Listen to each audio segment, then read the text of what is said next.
I'll show you our web page, which is made with a Blogger.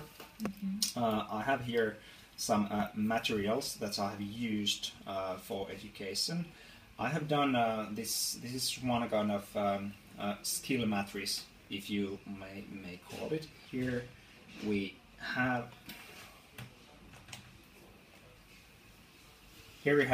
three kind of level of skills.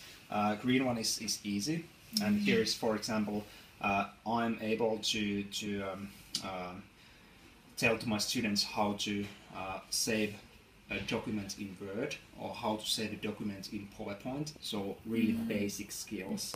I know how to save a file in PDF format. So really easy. Yeah, essentials, but still rather easy on the green. And then on a second level, there is this yellow, a bit harder skills.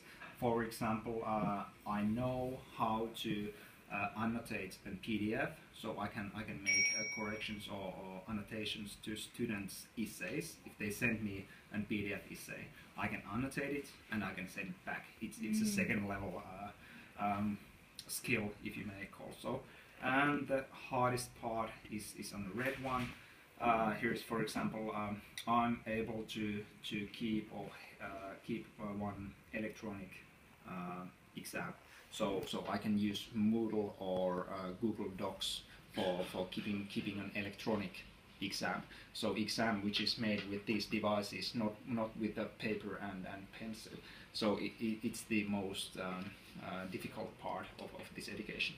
But this is kind of my syllabus, because every teacher has to have these same skills. No matter every teacher, yeah, because no matter in which school you are teaching, you have to have these skills. And every school has had this matrix, and they have to organize their groups based on this matrix, and they have to gather people around. Okay, we have this green level education or teaching now. Please come to this, join us. And Alex is coming on next Tuesday to give this presentation about this thing. And when it's held, everybody will just highlight their own matrix or syllabus, that okay, now I know how to do this. Now I can keep going and go to the next skill I have to have before I can be a electronic teacher or new age teacher, if you may call it. So this is kind of my syllabus, because the reality is that our schools are on different level.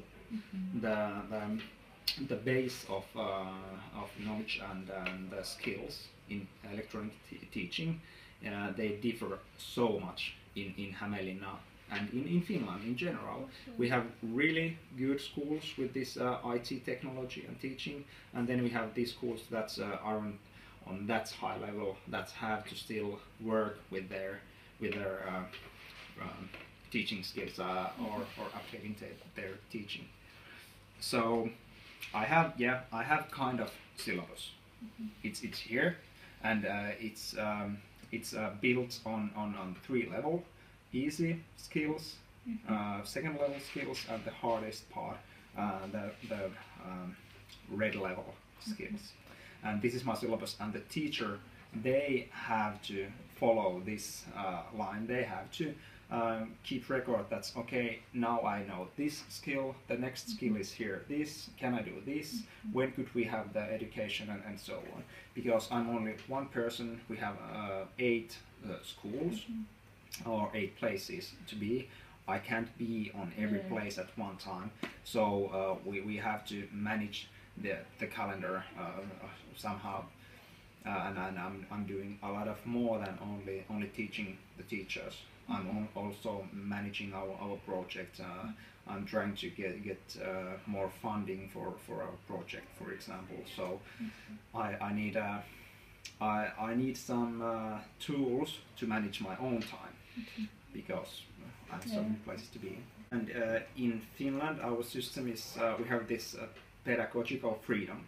every teacher, they are allowed to do their teaching as they see is the best. They can choose how to teach. So I can walk to class if I want. I can ask teachers, how are you doing? Are you using electronic devices? But I don't have the authority to say that you have to use this. I just can give that you can use this if you want, but I can't say that you have to use this. And that's why I'm not controlling anything. I don't have to. The control comes inside the teachers. If they want to be better teachers, if they want to clear this becoming electronic matriculation of examination in 2 years, if they want to succeed in those exams areas, they have to update their teaching, and it's their job to control themselves. I can give tools how to update, but I can't control, and it's not necessary. It's teachers' job to follow your time. It's teachers' job to responsibility to follow the society and the changing school world and then changing society in general. Prefer probably tablets. No matter they can be Samsung or iPad or Microsoft Surface, it doesn't make any difference. Small difference, but still they are devices. Because these devices, they are lighter. We have a lot of applications for these devices. We can use electronic material in these devices. The applications, they are really cheap if you compare to PC-based programs. And moreover, we can use these in every and each of a subject. We can use this in mathematics, we can use this in languages, in social sciences, in history. It doesn't make any difference. Here's a good battery life, and that's all. And after you have chosen which device you will use, then you will start to then you at first you have to yourself know the device. Then you get known about the device and probably read some blogs, what are the best applications for these devices. And then you start the basic training about these devices for the teachers. How do I switch this on? How do I move on this screen? What is this tablet? How does it work?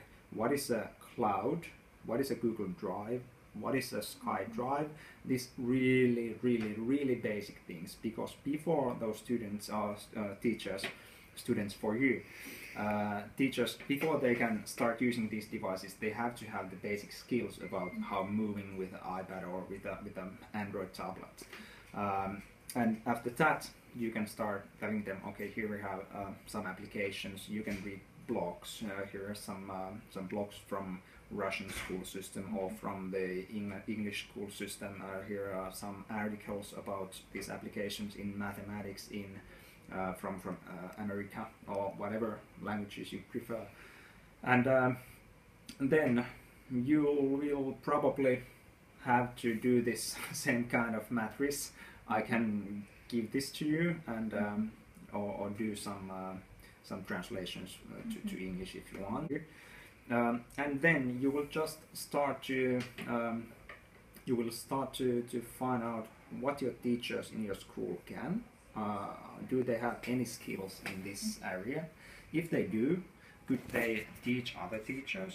If they don't, then you just have to get every teacher to class and start to, okay, here we have an application pages. How do you send a document from pages to some other programs and so on? And the basics, they are the base for the developments. You have to show them, okay, here's an app store and here you can download more apps, and then here are some blogs. Basic skills, really basic skills, because every teacher, they have to do something on their own. They have to read blogs or do something about with their own subject, because you are not teaching every subject. you know your own subject. We have these national Facebook channels where like 5,000 teachers all around Finland, and they are having a chat. Hi, I'm teaching here in Hämeenlinna. Could you tell me what are the best applications for iPad in mathematics? And then a few seconds, and someone is writing from Oulu or from Tampere that hi, I'm using these iPads, and then we're peer changing the knowledge about these applications, and that is really the core point or the central of these chains. So of course social network, it's the best place to get knowledge. Absolutely. You are right, yeah. And I believe that there are Facebook channels in English also, iPads in education, ICT in education, and you can ask in English from in those channels. So you don't have to have your own Kazakhstanian channels in Facebook if you don't have that knowledge yet. You can ask it from other channels. For example, you can ask it from Finnish Facebook channels. You just go there, hello, I'm from Kazakhstan, I've been in Hämeenlinna for 1 year. Could you tell me the best applications for this and this subject? I've done some lists here in our homepage of these apps and best practices. This is based only on our daily based work and the work that we have done. That we know that okay, Padlet and Showbie, they are good, and they are good for this and this skills or this and this projects. But I did not do any scientific work about the applications because I unfortunately don't have the time. Because you know that if you want to do some scientific research, it takes time, and we didn't have the time to research. We just needed to have some action and test it. And I as a teacher just started to test. I open it, okay, and then I watch, okay, this is and this, and this is rather easy to use. Okay, we could use this in languages. Okay, this is not probably good for history or for social sciences. We don't use this in that one. And then I just blocked these certain apps for some what's happening. And then after we had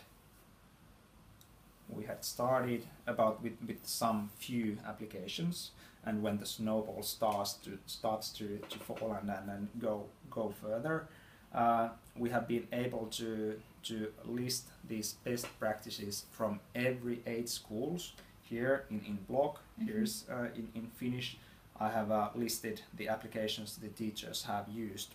So every teacher in every school in Finland can read what we have done. And again, the knowledge change is happening in social media.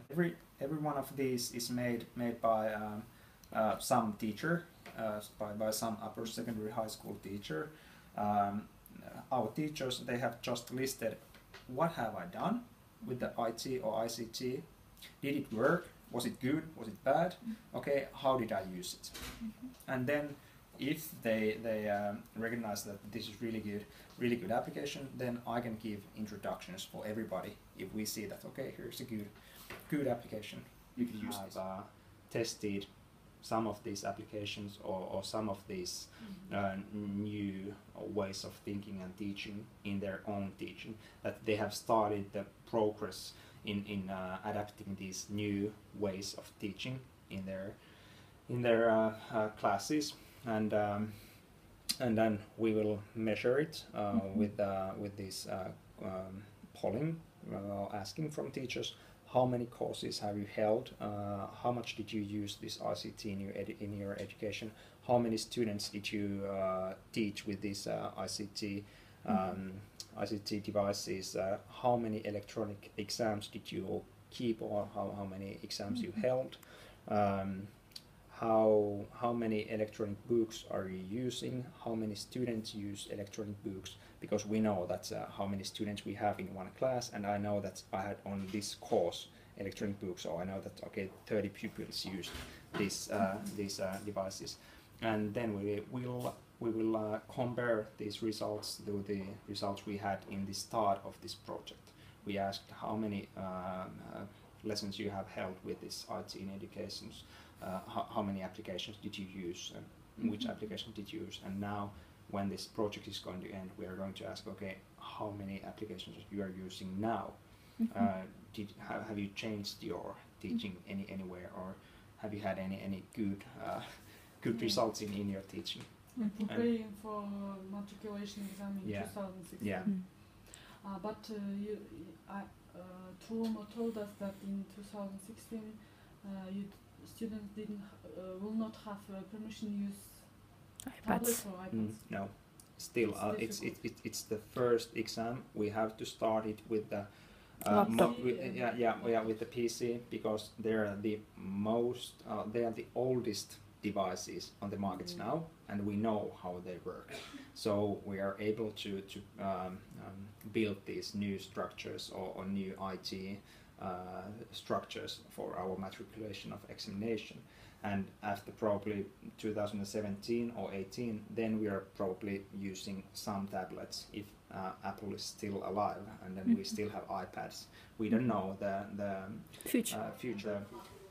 Answers will probably be anonymous, and they will be sent all over Finland. That's for example, if I have 6 students in my class, and then I have 6 writers, I get 6 answers from other schools. I don't know who I'm reading. Then I correct them, and then I send them again to Helsinki for those professors. Nowadays. Or in the 2016. Nowadays we have this double check, and we will have the double check again in the new system. But now in this nowadays system, the teachers are reading their own students or their own school answers, because we don't have the time to send them all over Finland. And in this new system, we have the option to send them all over Finland, because they are in electronic form. Just have wanted to have the double check that there is the teacher, because if the teacher thinks that okay, here's essay that it's 6 points, and I will give you maximum points 36, and the professor says that okay, I'll give you only 10 points in total, and then we can think that's our check that where's the problem. Is the problem with the professor, or is the problem with the teacher? Where's the problem? Who is wrong? And then we can have another teacher or another professor. Third time. Checking third time. Yeah, checking third time, because if there is a problem, if student says, okay, my exam, it left from the school with the hype, the correction or annotation being right, I'm checking the answers. It's good. Yeah, it's really good for students also. Yeah, because there is no this dictatorships by the teachers. They just can say that I don't like you. I give you A- or C- or something, because students, they have the right to check their answers. Why did I get 5 points? Why did I get 1 point? Where's the? Can you tell me why did it happen? And it's I think that it's really the key point of our education system, that there are responsibilities on teacher, and there are rights for students. Students have rights to check their answers, and then they have the right to get their paper read by 3 persons or 4 persons, and then they have to check is there something wrong with the evaluation.